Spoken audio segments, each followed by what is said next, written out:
All right. It is the very first episode of the Behind the Frames podcast. I am so pumped to finally be doing this. This has been something that I've been thinking about a lot, and I'm just super excited. And we're starting it off with a great guest, one of my really good friends, Felicia Fullwood, who is a great photographer. She got her start doing a lot of photography in Detroit and now has sort of pivoted to doing more nature photography and working for a lot of tourism boards, which I think is really cool. So I'm excited to share her story. Part of the reason behind me wanting to do this podcast was to start getting more involved in the creative community and start collaborating a lot more. In the past, I have always been a solo creator and I never really branched out. And now I just kind of feel I have this desire to learn from other people and to sort of just create more friendships. So super excited for this first episode, and I hope you guys enjoy.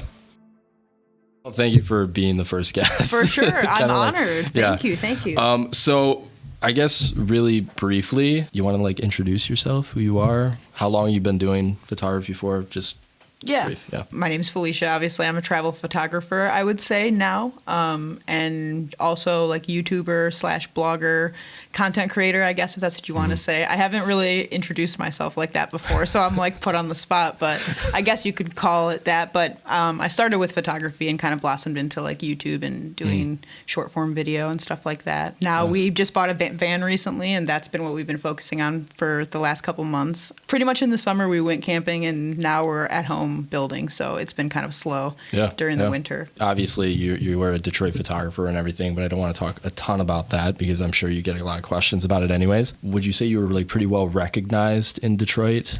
Pretty well known? I mean, I guess I did. That's I don't want to sound arrogant by saying that, but I would say I was decently well known. It's if somebody searched Detroit photography in a hashtag, they would probably find your stuff. Probably. More than likely. Yeah. And then recently, within the past, what would you say it really started right when COVID happened? Yeah, literally, you came to our house, do you remember that? You came to our house right before COVID happened, and you're you guys, I'm going to go wash my hands. And I was and not that I don't wash my hands, but you were just in our house. We weren't even eating or anything. I remember that. You're I'm going to wash my hands. And I'm this weird guy. And then we went to Marquette, my first ever travel sponsorship that was paid the next day. And I got COVID, literally 2 days after you said that. And I was giving you crap about it. Because it was the beginning of, my God. We didn't know anything about it. So I was okay, Ryan, whatever. And then we went to Marquette, and I'm literally dying, and then I realized that I had COVID while we were there. That was COVID beginning of March 2020. So that's about when I made the switch to more outdoor and travel stuff, I think is what your question was. When did you start deciding that you were kind of fading away from that a little bit and you wanted to do more than that?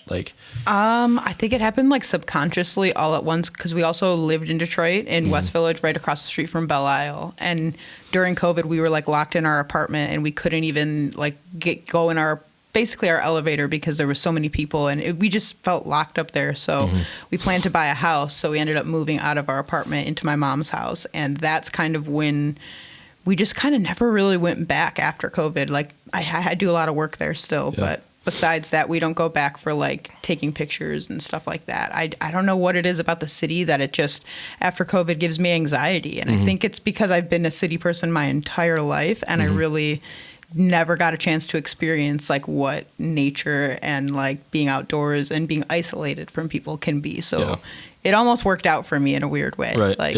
I think the biggest thing that I've taken away from paying attention to your journey and watching your journey is that it's never too late to pivot. Did you ever feel when you were a Detroit photographer, did you ever feel stuck in that mold? Was that something that when you started fading away from it, did it almost feel wrong to you a little bit? Kind of. I felt I lost my identity because my identity was rooted in, because I didn't really know who I was before I bought a camera. And really Detroit's what made me buy a camera. I wasn't a photographer my whole life. I had a corporate job downtown, and it was a super stressful health insurance pharmacy insurance job. So I was always like just going out, walking around on my breaks. And I started like finding graffiti and stuff and just taking pictures with my iPhone. And this is like 2014 when Instagram was first, like everybody posted pictures of food and stuff. And then slowly but surely, I started seeing more people going on rooftops and exploring the abandoned buildings in Detroit. And that's kind of when I was like, okay, I'm going to actually buy a camera. And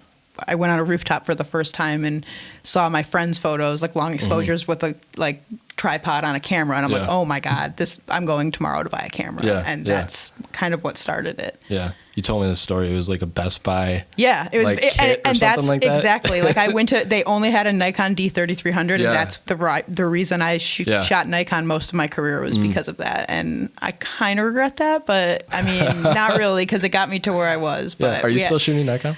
Halfway. Like halfway? I shoot Canon, but for weddings and stuff where I need a second shooter, I still have my 750. Gotcha. But going back to what we were talking about, would you say like when you were making that pivot, did you ever get like questions from the people who have been like longtime followers? Like, was anybody ever confused?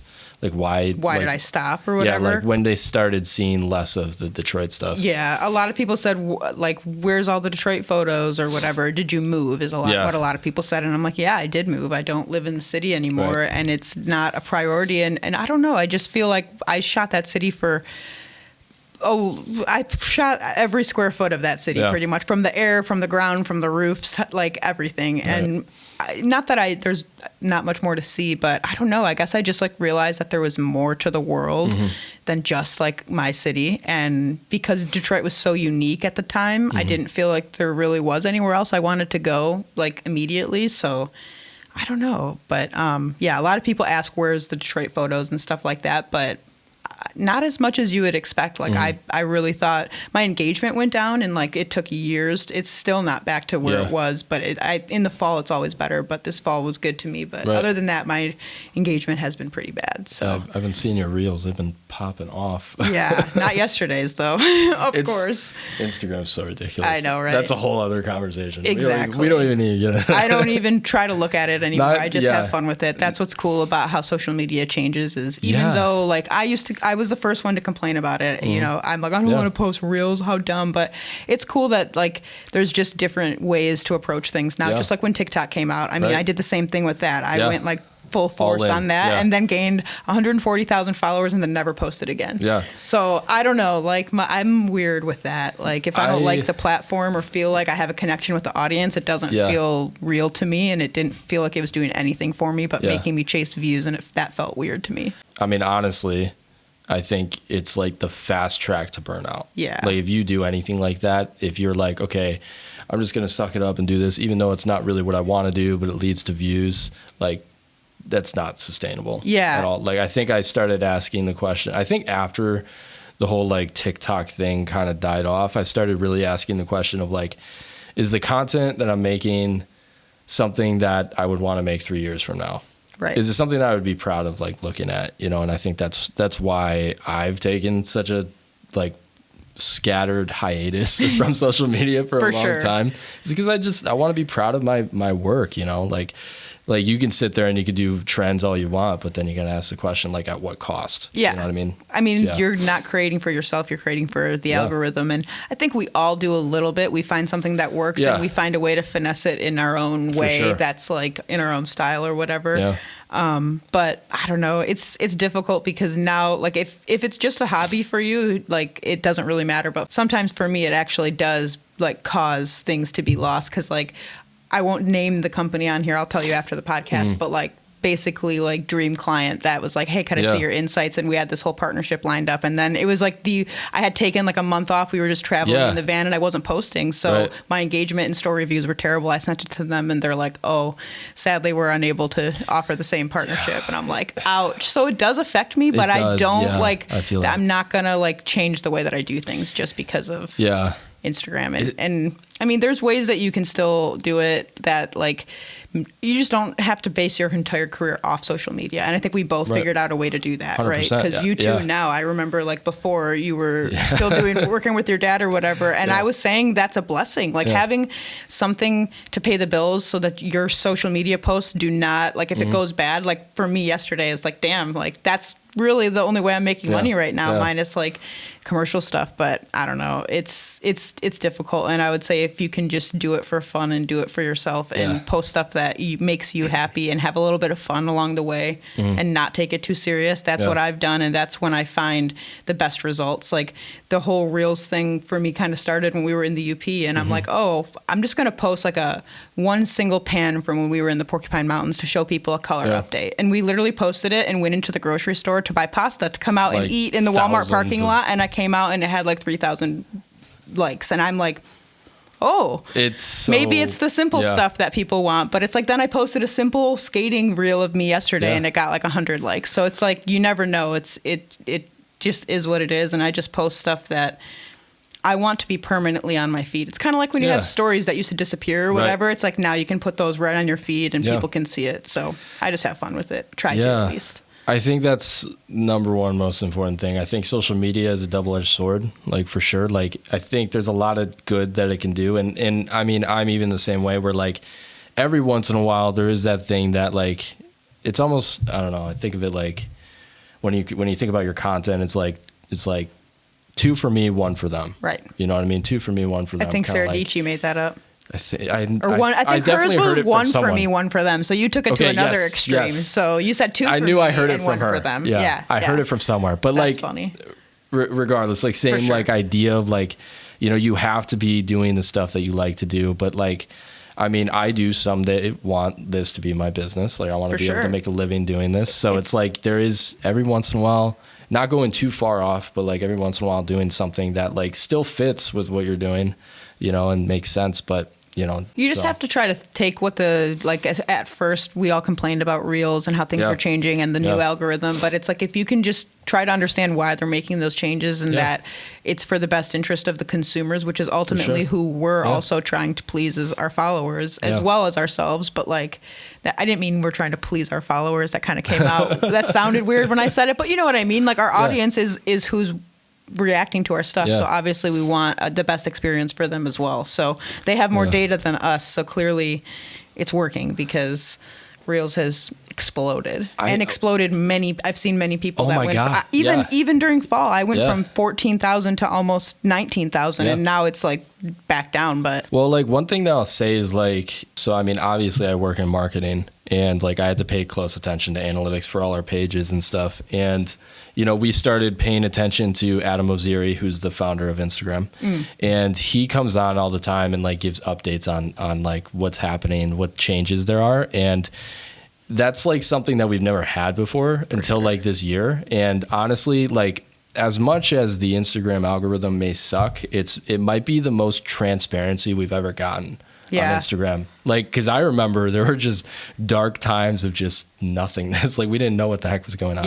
Everybody was making assumptions, and now there's like actual like genuine people that actually work at Instagram that's actually talking about what's going on. The general messaging that I hear from Adam when he's talking on Instagram is that like they are trying to do more work for the creator, like trying to show more smaller creators and figure out ways for creators to make income, make a full-time living on Instagram. And although it may not be great right now, I mean, it's still something. So they realize that creators are who are keeping people on the platform. 100%. So it's like if they don't please, they have to actually please both. So they almost have a harder job than we do in a certain aspect. But I mean, Reels, it's better to have some money than nothing. I'll post a couple Reels and not even get, before I got a lot of views and I was still getting a couple $100s a month. So it's like, if you can just post consistently, they'll pay you, which is crazy. And that adds up to, you know, $1,000 or $2,000 a year if you do it for 12 months. So it's like, it's better than complaining about, you know, how much the algorithm sucks. At least they're paying actual dollars now. I think something that I've noticed, like just within myself, like it doesn't really matter how well the video does, just as long as I actually like the video. Yeah, like and continue wanting to create, and it doesn't burn you out. Like I post videos that I freaking love that tank, and I don't care. Yeah. I really don't care. Like, I know, here's the thing that I'll say about like Instagram. There is an aspect of Instagram where like if you just show up and you're creating innovative work that you care about, someone someday will come around and they'll also care too. Exactly. And that'll be the ideal person. Yep. Because it's you didn't get that person because of something that was trending. Yeah. So. And I've been saying from day one that and I have like a track record that can prove it. Like every time that I've just like stopped doing something that was working, was like, whatever, I just want to do what makes me happy. Like I remember in the beginning of COVID when I didn't really know if I was even going to have clients again or whatever, I actually posted an Instagram story that I found the other day that said, all I want to do is travel, car camp, and make videos and travel blogs. And that's now literally what I get paid to do. So it's like, I manifested that without even realizing it. Like, but I was so like, when you said, do we ever feel stuck? I definitely felt stuck because I was just doing like one-off $200 shoots for startups in Detroit and like little, I had a couple bigger clients, but nothing to the level that like you're able to take it when you have consistent clients that actually genuinely believe in you and they're not just trying to find the cheapest photographer on the block to get the job done. Like we've both been there. Like we've done some crazy shoots together that I don't even know how we pulled them off sometimes. Let's talk about the history a little bit. I mean, we've known each other for a really long time, actually, now that I think about it. I think I found you, or you might have been following me, but I was following you when I had a studio in Detroit, and I'm like, dude, there's a guy that vlogs in Detroit. Yes, like, there was nobody that was doing it. Yeah, yes. dude. Okay, so I was going to Wayne State. Wayne State is where I was going. Got it. And then we didn't actually meet until I dropped out. I think it was the summer that I dropped out. Nice. You came to Lexington, I think, you and Andrew? I don't remember. We went to like do like astrophotography or something like that. Oh yeah, at Port Crescent. Yes. I think what's crazy is we've actually done a ton. Like we've done business together. Yeah. We've camped together. We've had like the same sponsorships. Yep. Oh my God. Did that ever happen? No. Oh no. I cannot wait to talk about that after this. Oh my God. We had a pretty big company reach out to both of us. Yeah. Huge company reached out to both of us. And basically what they were asking for was probably the most ridiculous thing ever. Well, it was the most unorganized too. It was literally the agency. It's not the I almost just said the brand, but it's not them. It was the agency they were working for. I completely ignored them. They canceled our trip 3 or 4 different times after I booked multiple hotels. I'm like, this is absolutely ridiculous. I mean, also like the amount I was making, it started to become less worth it. Less worth it. And also like I wasn't we weren't going to see the money for a while. They were giving me different answers than they were giving you about certain things, and I did not like that. That was so funny sketchy to me. Yeah. That was messed up. And I got the benefit. Like they were like, I was mad for you. Yeah. Like that was messed up. And I didn't like that at all. And they were just, from day one, they were being weird. And they were like, we really pulled strings to make this budget work. And I'm like, are you kidding me? This is like, you're one of the largest companies in their genre in the world. Yeah. And you're telling me you don't have the budget? I was like super excited about it. But then all of a sudden I started to become like less and less excited about it, just with how everything was turning out. Basically, this is a drink company and is the biggest probably one of the biggest in the world.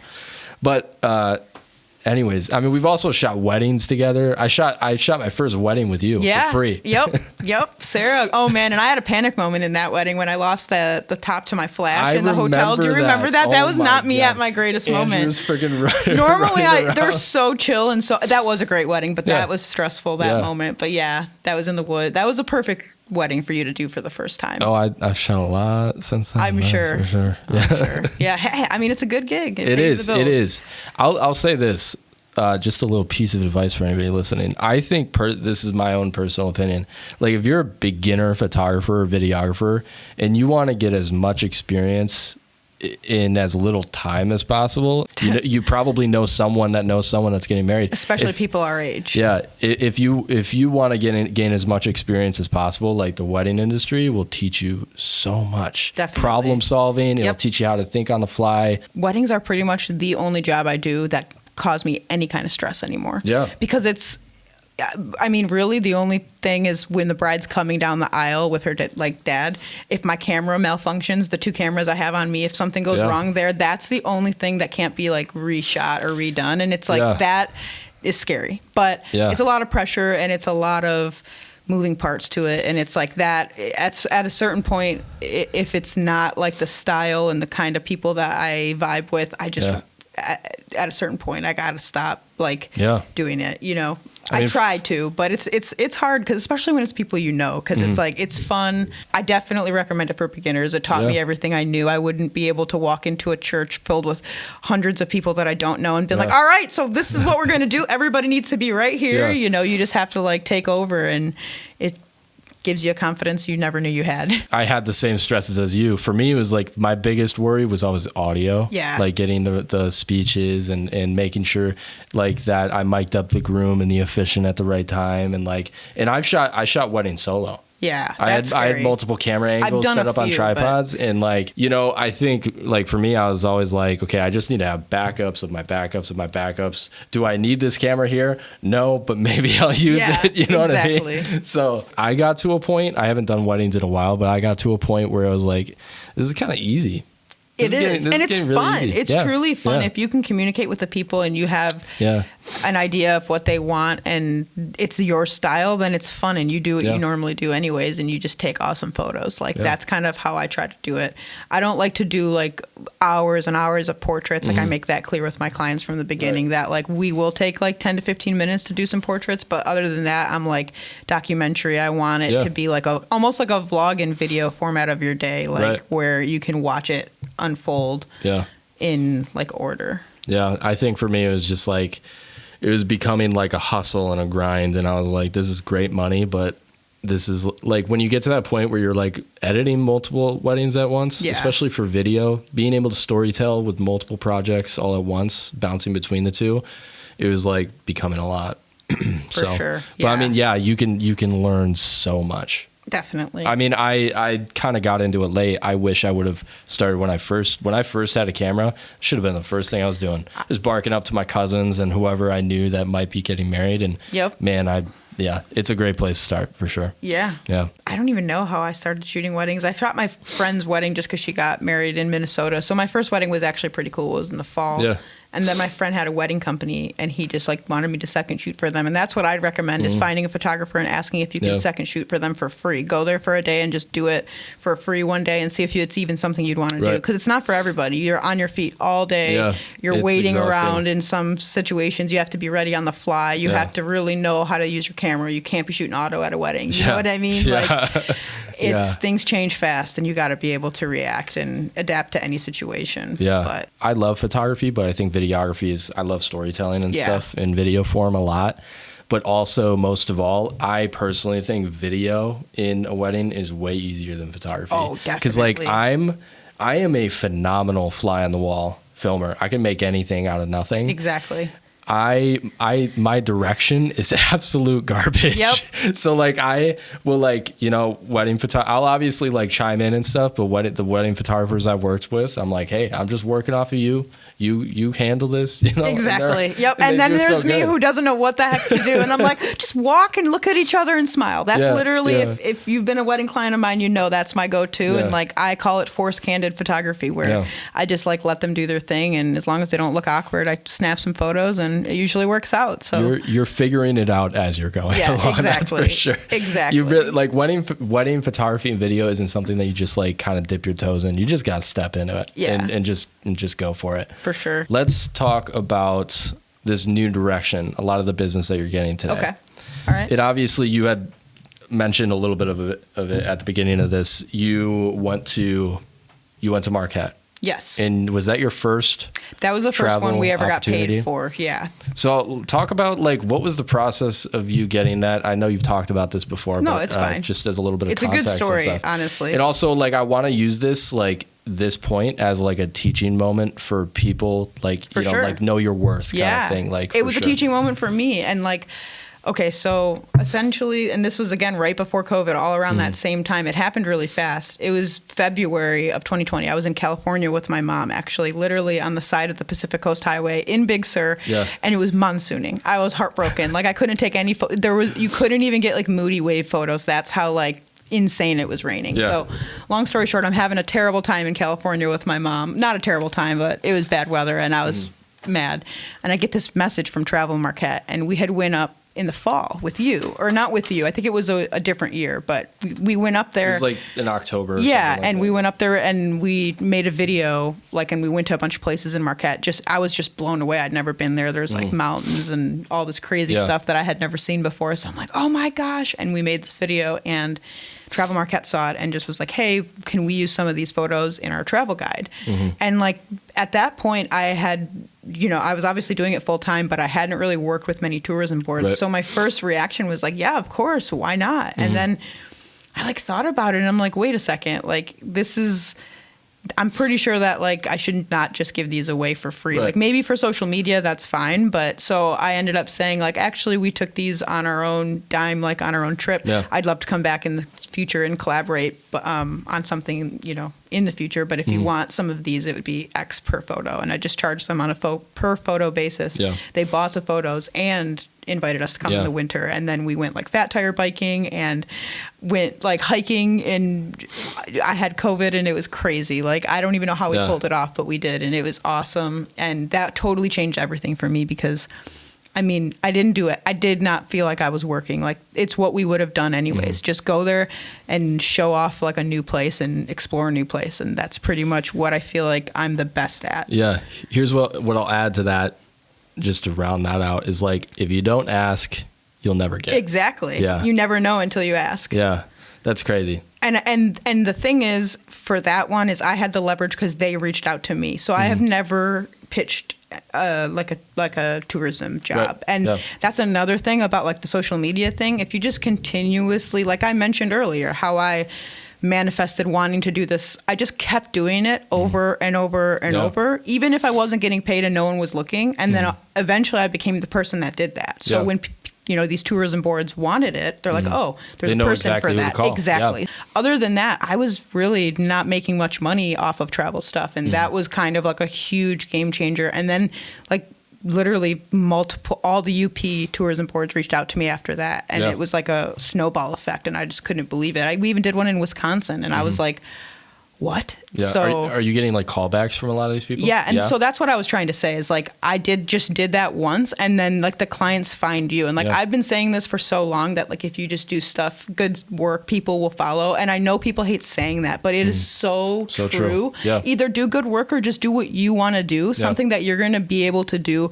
that's sustainable. Cause that's what happened to me is I was doing weddings, I was doing headshots, I was doing bar mitzvahs, anything. Exactly. And yes, I was busy and I was making great money, but I had absolutely no time to stop and think and grow and like really, what am I doing? Like, do I want to be in Metro Detroit my entire life, like shooting weddings when I'm 50? You know what I mean? It's like, no. So I like kind of had like, going back to when I left Detroit, I felt like I had an identity crisis during that time because I really felt like, man, did that even really make me as happy as I thought? Like I accomplished the goal of making it full time and supporting myself completely off of photography and being pretty comfortable also.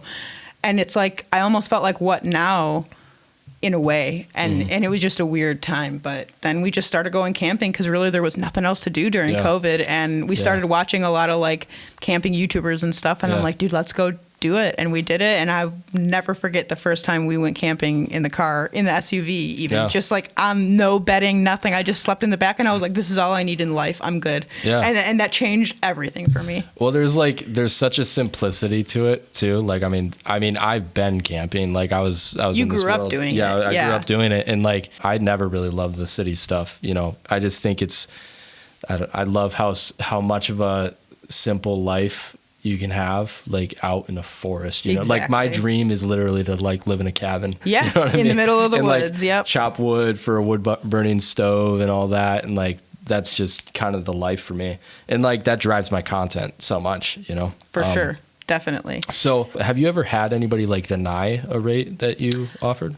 I've had people say that that's like not in their budget, and then we were able to, well, yes, I should it's say like back I and definitely have, but not like worthy clients, Okay. like just like random Chinese companies that are like, we want to put our product in your Yeah. YouTube video, and it's like, this is my Oh my rate, and they're God. like, we can offer you $100, and it's Oh my like, God. get out of here. So yeah, but not like legitimate clients. But I've definitely had people tell me it's not within their budget, Yeah. and then they just end up going with like a cheaper photographer, which I used to get offended by that, but now once you have validation that people will pay the rates that you think you're worth, then you never feel Yeah. bad about saying like when somebody says no, I guess, if that makes sense. So not really Yeah. to the point where it's like hurt me or anything. No. It's like that scarcity mindset that some people have of like, I have to take whatever they're going to give me. Yeah. You know, like I don't have room to try and get a larger number or anything like that. But I think all you're doing is like hurting yourself. You know what I mean? Yeah. And I understand it at the beginning. Like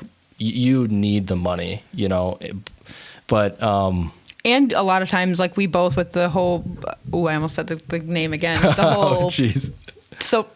company. Yeah. We'll just say that company. Yeah, we I was both almost like so willing to compromised. just go for That's it. what I'm saying. So Because it was so big. Exactly. They had all the leverage, but they didn't really, and you know? And even then, I still ended up saying no at the end because Yeah. I was like, I don't even care if you pay me what you said you were going Right. to. I don't even want to do this anymore because Yeah. I don't want to like represent a company that deals like, you know, Yeah. like that behind the scenes. But Like creators got all the leverage, you know what I mean? Like For sure. I mean, Especially- Instagram wouldn't be around without us. Social media wouldn't be around without us. Exactly. I mean, these companies, like, I mean, rather than them going and purchasing advertising from some advertising company, they come to us. Yeah. You know, so And I would say like this might not be bad advice, and a lot of people probably will give me hate for this, but I try to tell people not to necessarily go out pitching a bunch of people because Yeah. that's when you get discouraged because Right. and you wonder why. It's like you're just throwing a dart at the wall. It's Yeah. like make content that you want to get paid for For sure. over and over and over and over. And if you're, you know, doing anything right at all, it will happen. Like Yeah. there's no, it can't not if you are Yeah. continuously doing it and you become that person and, you know, not expert, but just the person that does that. And yeah. I mean, if you try to be a jack of all trades, Exactly. you're going to have a hard time like getting clients. I mean, you want to be known for that like one thing. You Yeah. know what I mean? Yep. And like you are known for like now, I mean, unless you decide to pivot later, like you are known as travel and all that. So people know exactly, especially in Michigan, like for anybody that doesn't know, like Michigan cities, they all have like tourism groups and boards and they all have social media pages along with like Pure Michigan and stuff yeah, like that. it's like the tourism boards and visitors bureaus Yeah. of each town, basically. Yeah. I mean, I don't know how long they've been doing stuff like what they've been doing with you. Like advertising, Yeah, influencer probably marketing, you pretty mean? I don't really recent. know. I definitely, because I pretty didn't even new. know what, like, in reality, I just wanted them to pay for the pictures, but I didn't know they were going to, like, pay for, because it's, like, we'll talk about it after the podcast, but it's, like, wild what it goes Yeah. into those tourism things, and it's, like, way more than a wedding in Right. terms of, like, Yeah. compensation, and it's literally not to go on vacation, because we're totally working, Yeah. because you should see the behind the scenes. On the one when we were in Marquette, your Yeah. girl was tripping because I didn't know if we were going to pull it off. The thing is about it is like they're also most of them are such great people. Like Yeah. it's people that have lived in the town forever and love their town and For want sure. the best for it. And you know what I mean? They're not like micromanaging you and trying Yeah. to get you to do all this extra stuff like all, you know, most bigger clients do. So it's awesome. And I could not be more like proud. My photos and our videos would be like inspiring people to I'm go like, yeah. places in Michigan. Like that never crossed my mind. But just I like I think- never thought I'd be standing on rooftops in Detroit. Life's Yeah. wild, you know? Right. I mean, it's crazy out where places will take you. And I think like that's kind of like the cool thing about Michigan though, is I mean, maybe Wisconsin and Minnesota too, but I feel like Michigan, there's not a lot of states that are like, that have like the tight knit community cities and towns and, Yep. and small little areas and stuff.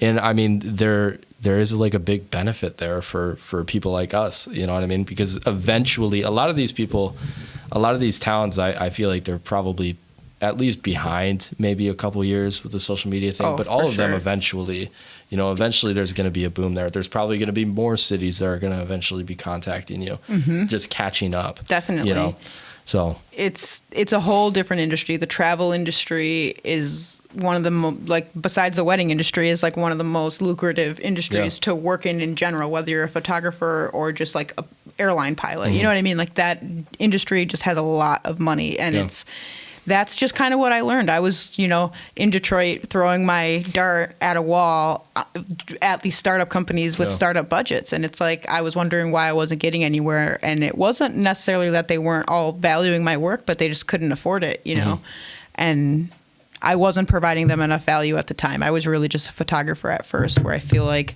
I've kind of figured out how to package what I do into a way that provides value, mostly to tourism boards, but really anybody that has a destination, like Airbnbs. We're going to go stay at a couple soon, that like we can just go and shoot some content and get a break from the van and just like hunker down and work. And that's always been something I've wanted to do. So like when you started dipping into it, I was like, man, that's so cool. But I couldn't do it. Started dipping into what? Dipping into like the nature stuff and like working with tourism boards. Right.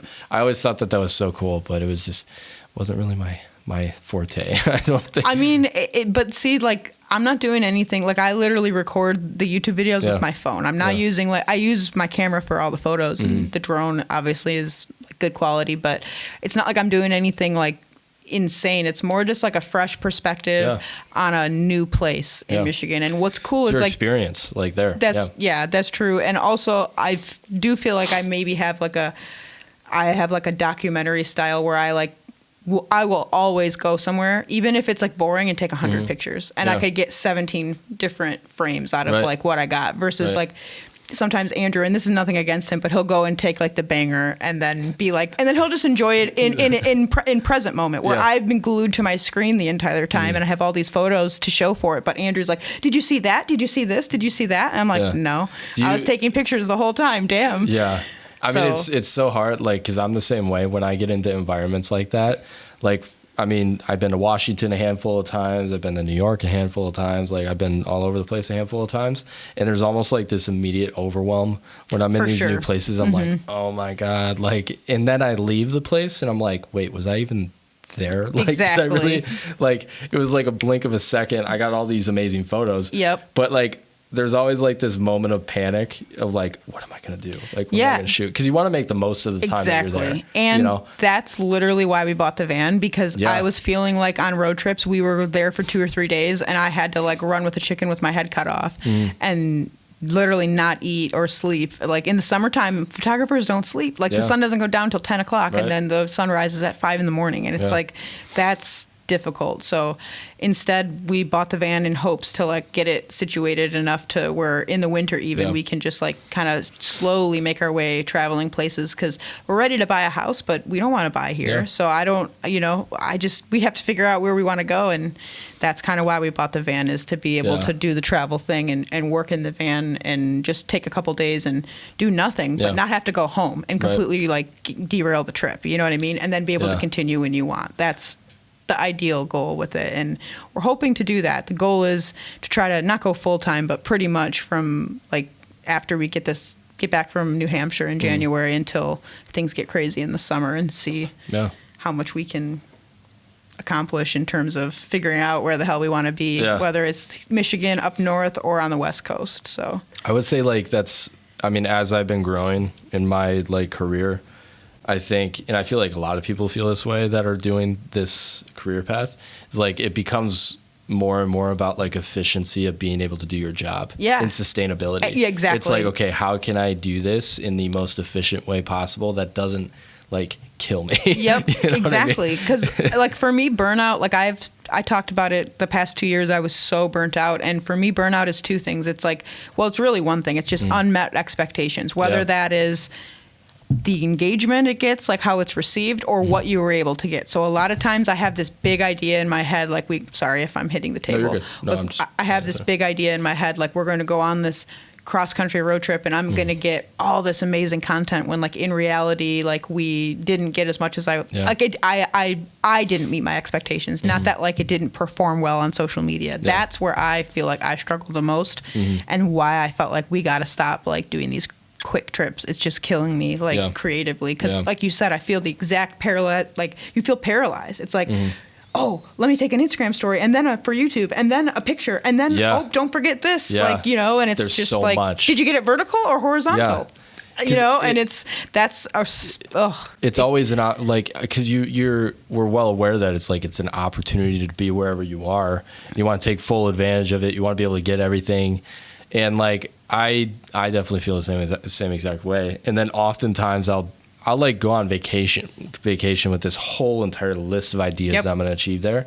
And then I end up doing none of them. Yep, exactly. I end up just lounging around, which is like good. Like taking a break is so important, but yes, like, you know, it's hard not to leave without regret. Exactly. You know what I mean? And that's kind of why because I felt like I was living two lives. Like, when I'm at home, I'm doing nothing really but editing.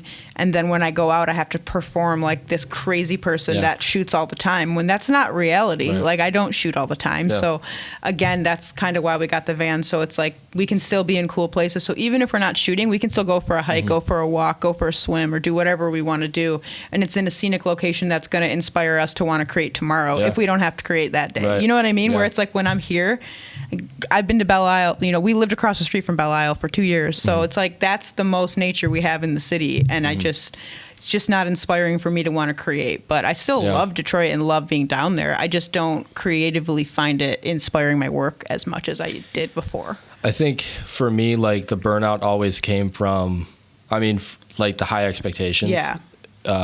Like perfection. Oh, for sure. And also, like, it was what kind of drove me away from photography was, like, you know, posting on Instagram every day. Yeah. And I started looking at my stuff and I'm like there's photography and then there's content. Yeah. You know what I mean? Like, there was no substance or purpose to it. You were just creating to post every day. Yeah, You know it was what I mean? just doing the rat race. And I'll be honest, anybody who posts every single day, I kind of see the same thing. I'm like, it's not sustainable. Yeah. I don't think it's sustainable for anybody. Yeah. Unless you are if you are a creator trying to build like that, that's one thing. If you're an influencer trying to build that way, it's another thing. There's art and then there's being an influencer. For sure. And they don't necessarily coexist. Yeah. And that is why also I like working with the tourism boards, because they want me to post on Instagram, but really what they want is the photo and video assets. That's where I'm like, damn, they actually value me for my work, not just my influence, you know. Yeah, which is freaking awesome. And part of it is like, because I have a Detroit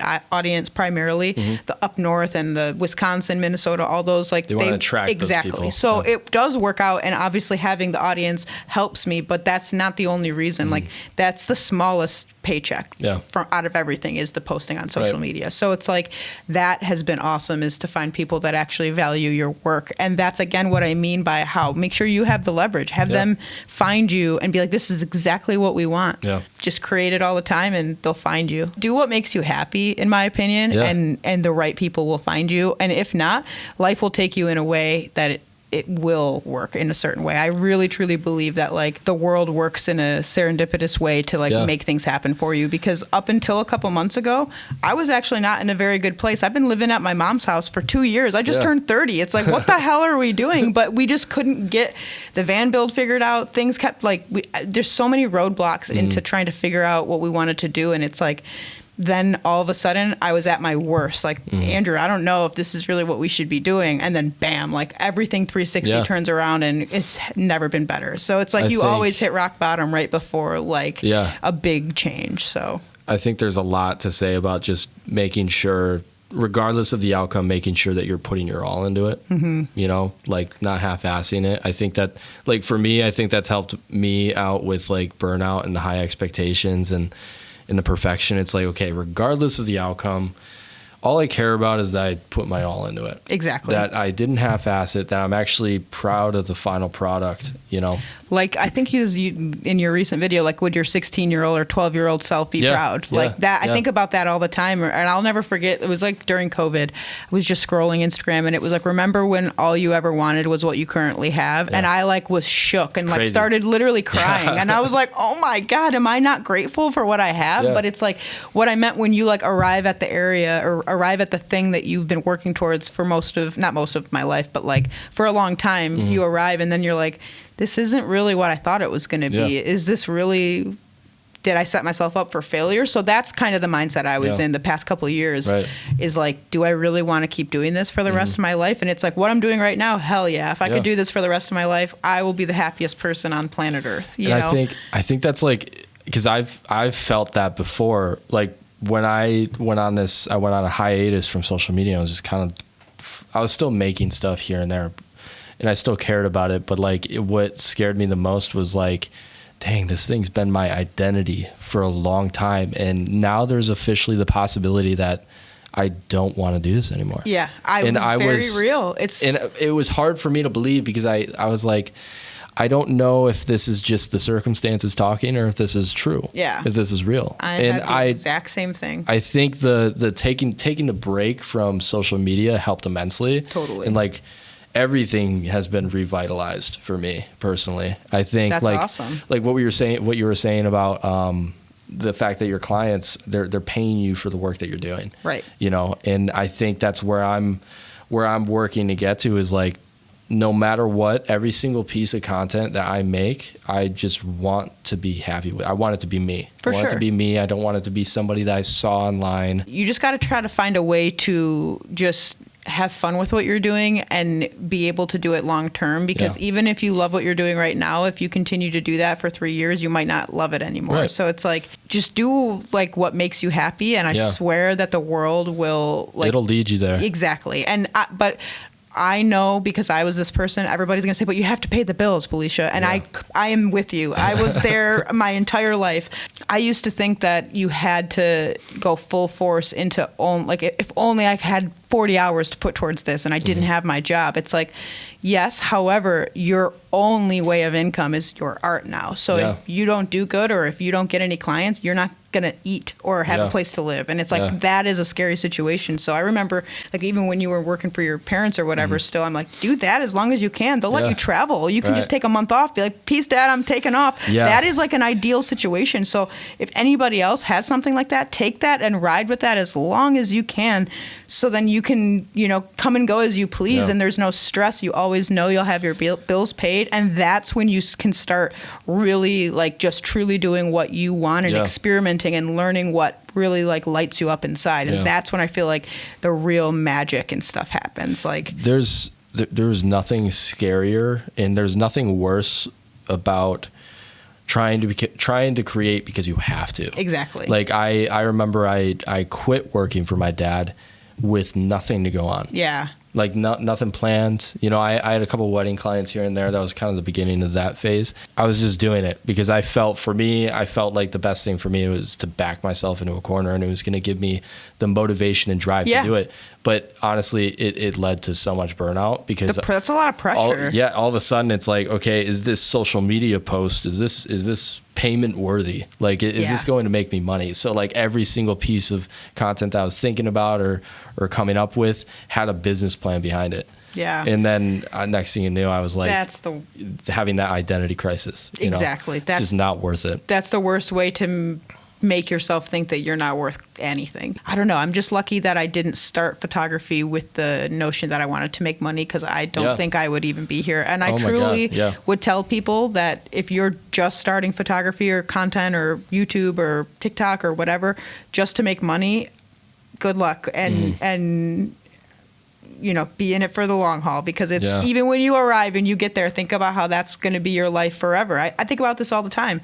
Like, do I want to be 50 doing Instagram sponsorships? It's like, is that going to be a thing? So it's like, you just have to design your life for the way that you want it. And I know that, like, I always think when people sound that, you sound like such a guru who's so like, oh, you have all the money in the world. I do not, believe me. Like, we're driving a 2006 van. Like, it is not, we're surviving. You know what I mean? But you're happy, and right? Exactly. I don't need a ton of money. We live a very frugal life, and we're happy with very little, and we're lucky with that because we need much less than most people do. So maybe, you know, most people would think I'm crazy with the amount of money that I make, but we live a super happy life. And besides having a permanent homestead, I have everything that I want in life already. So I mean, when I started photography, it was before Instagram was really a thing.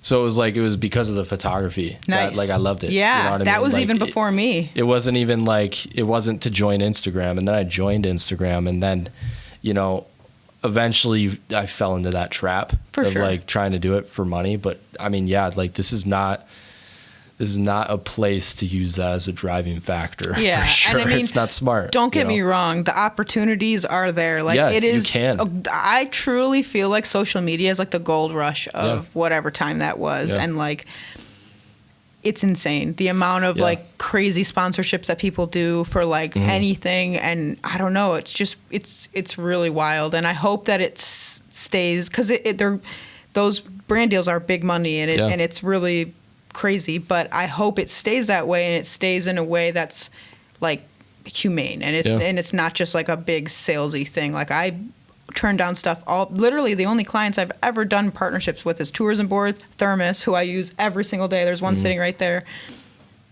I can't even think of the other ones. Verizon, like my phones, like everything I actually use. You can mark my word till the day I die. I will never do a sponsorship for something that I don't fully 100% use. So that if somebody bought it after my ad and then said, Felicia, this thing sucks, I would be mortified. That will never happen to me. And, you know, I will never accept something that I don't 100% fully vet. And like, maybe I'll lose money on that. Like, alcohol sponsorships, if I drank, I would be rich. You have no idea. I wish I drank, because every week it's a new Michigan liquor that's like, Felicia, awesome. We'd love to give you a lot of money and it's like, damn, but I don't drink, so I'm not going to post about it. One thing that like I'll say is like on social media, there's people doing it to stay relevant and because they have to do it, and then there's people that do it because they love it. Yeah. And I feel like the people that love it will always have a much longer lifespan than the people that have to do it. Definitely. And you can do both, but it's difficult. What would you say the key is for you, like for you getting out of burnout, like getting out of that cycle? Is to make things not as complicated and make it easy. Like there was this quote that somebody said, probably on a podcast, like, what would it look like if it were easy? Instead of, you probably know, making like a montage, like you film all these clips and I have 17 takes of the same thing, and it's like picking that one is so hard for me that sometimes I won't even freaking look. I'll just pick a random one and go with it, because that's how indecisive and perfectionist I can be. But I am not going to sit there for 3 hours to make a 30-second video trying to pick these clips. Right. And that's something that I try to, but Andrew can attest that I'm still not perfect, and I still have my days. Even earlier today, I'm like, what am I doing? Why is everything so difficult? But it's like, it's because I was trying to rush things and I didn't set myself up for success. And life's not as serious as we make it out to be. Yeah. And I learned that I missed out on a lot of joy in life because I was too worried about tomorrow and not being able to enjoy moment I was in. I had a lot of success early in my career that I don't even know how it felt, because I was like too worried about the next day. Yeah, I think the next thing.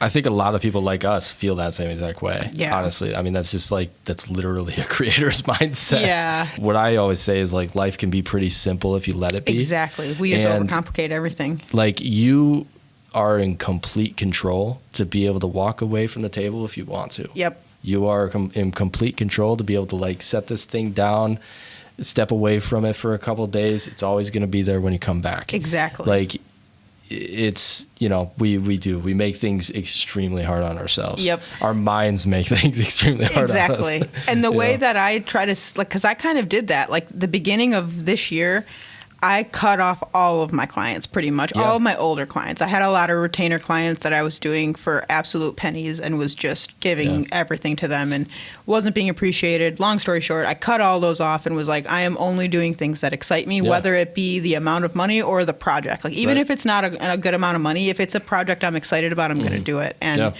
that's like given me the opportunity to actually have time to say yes to these bigger projects, or to just have an idea, go do it, execute it, and then somebody sees that and is like, can you do that for us? And it's like, I never would have had the time to do that when I was constantly running around for $300 or $400 shoots, and it's like, not that that's not good money, it is, but not when you're doing that every single day constantly, and it's just a rat race of trying to pay the bills. And it's like, there's no growth there. And that's just kind of how I felt. And I just wasn't feeling like I was being appreciated. The networking and stuff was going nowhere. It was just, I wasn't vibing with the people I was working with. And I had never really had a job where I vibed as much as I do now with the tourism boards. And when I say vibe, I just mean like there's no awkwardness or weirdness about payment, about pricing, about nothing. You send the price, they pay it, they give you it's not, even when you negotiate, it's not awkward because we both understand our value, and we both understand it's like an exchange of value. They're giving me money, which is valuable to me, and I'm giving them content, which is valuable, so they can continue to make money with their destination. You know what I mean? So it's like it's an exchange of value, not an employee versus employee mindset. You cut out all those clients that didn't appreciate you, and you're working with only the clients that like the work that makes you feel alive. You know. Yep. And real quick, the way I did that was by raising my prices. So to answer your question, yes, all those clients said no, but I couldn't even think about them. That's how little they mean to me now that like they didn't value me. So anyways, continue. No, you're good. One thing that I'll say though is like looking at that though, it's so interesting. Like you've been in the game for so long, but like from the outside looking in, it now looks like you're like at your official like foundation, and now it's like you're doing the work that you love to do, and you're completely like you're living within your means. Like you know you're doing your thing. You got your van and all that. It's only going to build up from here. Like there's only going to be more and more clients discovering you after doing work with all these other tourism boards. It's like a new start. Yeah, almost. It does kind of feel like that. It's like a new beginning. It feels like a new adventure that I'm on, because it's a new destination and it's a new journey to enjoy along the way. Because like a lot of people say, it's the most cliche quote in the world, it's all about the journey, not the destination. But I'm telling you, like I've not had mega success, but I have accomplished my initial goal, and I did not feel good about it. I mean, I felt great and I was proud, but it didn't leave. Still wanted more, and there's always going to be that next thing. And especially for most entrepreneurs and people that are creative, are very self-driven and passionate, and they're not going to, just settle for one mountain. They're going to climb all of them if they can. And like Casey Neistat, actually, we've been rewatching all of his videos recently, and he recently made he has some quote where it's like, you spend your 20s trying to figure it out, and I just turned 30, and it's like, now I'm going to spend my 30s actually doing it. So it's like, I made a lot of mistakes, and you're still super young. So the fact that you have kind of figured it out already, let's be real. Sort of. I have not figured it out fully. Currently, things are going very well, and the future looks bright. That's good. But ask me 6 months from now, who knows? But like, I at least feel better about where things are going, where kind of my whole life I was kind of like, I don't know what the future is going to look like, where now I actually have a clear vision of what that would and could look like. So what kind of advice would you give someone that wants to do something like what you're doing? Whether it be anything, photography, music, drawing, graphic design, anything like that, literally just do whatever you like. Don't follow what everybody's doing and trying to copy, because things change so fast. Do what makes you happy, and if you don't know what that thing is, do a bajillion things until you find that. Because I am 30 and I did not pick up a camera until I was 25, so 24. So it could be later in life. You don't have to find your passion, in high school. Ideally, that would be great, but it's like you can do as many things as you possibly can, try everything. And for me, I always go back to like trying to make things as simple as possible, and what brings me the most joy. And it's like, don't take things too seriously. You can always go get a job. There's always going to be a way to support yourself. Try to have fun with it, and just stay true to yourself. And I really think that like the world just works in ways that will lead you to where you're meant to be if you have good intentions and you work hard and you put your all into whatever it might be. And there's a million different ways to do it, but connect yourself in the community, watch YouTube videos. That changed my life. If I wouldn't have met Andrew, I honestly don't even know if I would have ever quit my job. I didn't know what YouTube was. Just immerse yourself in whatever it is that you like, whether it be photography, video, stuff like that.